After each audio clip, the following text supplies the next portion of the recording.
And I saw a new heaven and a new earth. For the first heaven and the first earth were passed away.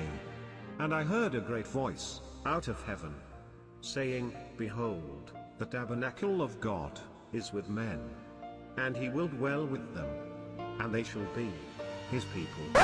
Hey guys, and welcome back to another Jujutsu Kaisen chapter review. Today we're going to go over chapter 157, the end of the climax to the mini arc that we're getting with Hakari and Kirara, and I have to say, it's a great chapter. If you like anime and manga content, please click the like button and let me know that you appreciate it in the comments. If you want to see more of this, click the subscribe button and hit the bell to see more of this anime and manga content sent right into your feed. This chapter resumes right where the last chapter left off, with Megumi having Kirara in submission and asking them for their help. Kirara is kind of annoyed that Megumi was able to figure out their curse technique so quickly, even the nuance points like which star mark was able to be pulled and which star mark attracts. Kirara really has a funny way of saying it, but she's basically saying that for a first year, Megumi really is a cut above the rest. In my previous video analysis on the Yuji vs Mahito fight, definitely check that out if you haven't. I talk about how that if the Jujutsu Society wasn't crumbled and shattered into pieces after the Shibuya incident, that Yuji would have been promoted to first grade after his feats in the battle,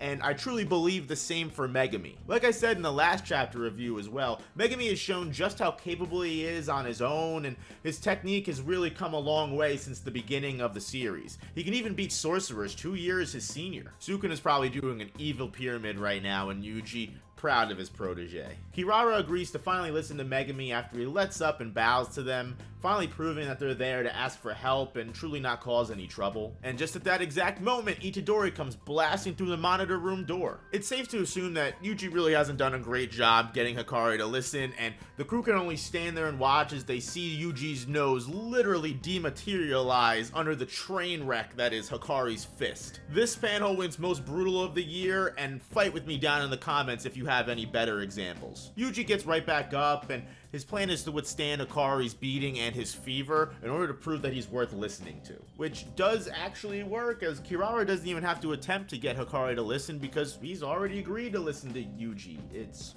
just, well, we get even more hints about Hakari's curse technique, and that's really it, just hints, and we're clearly not going to get the full reveal of the technique in this arc. Which, in my opinion, is better because that just means we're going to get an even more intense fight with Hakari in the future. Hakari continues to mercilessly beat Yuji and claims that he hasn't proved his reasoning and resolve whatsoever in his eyes, and that he's not worth asking his help, and that Yagamichi should have kicked him out of Jujutsu High a long time ago.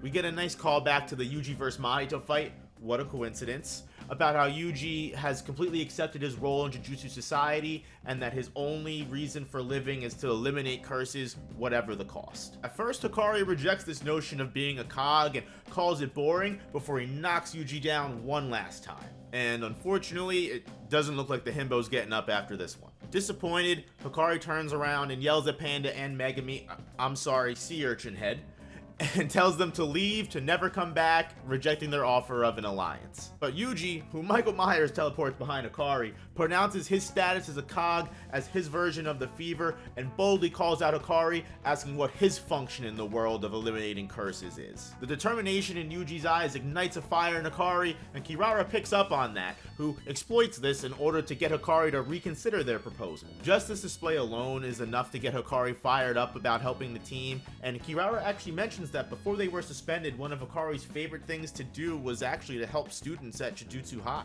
The chapter ends on a good note, with Hakari calling the team down to work out a deal on the alliance, and Hakari giving Yuji a brotherly love tap on the head, definitely assuring brain damage at this point. What were your thoughts on this chapter? What do you think about this little mini arc in the third years now that it's coming to an end? What do you think is coming up next? Let me know down in the comments. Thank you so much for staying until the end of the video, guys. I really appreciate it. If you like the content, let me know and hit the like button. And if you want to see more anime and manga content, hit the subscribe button and hit the bell to see what else comes to your subscription feed. Stand proud. I love you. I'll see you guys in the next one.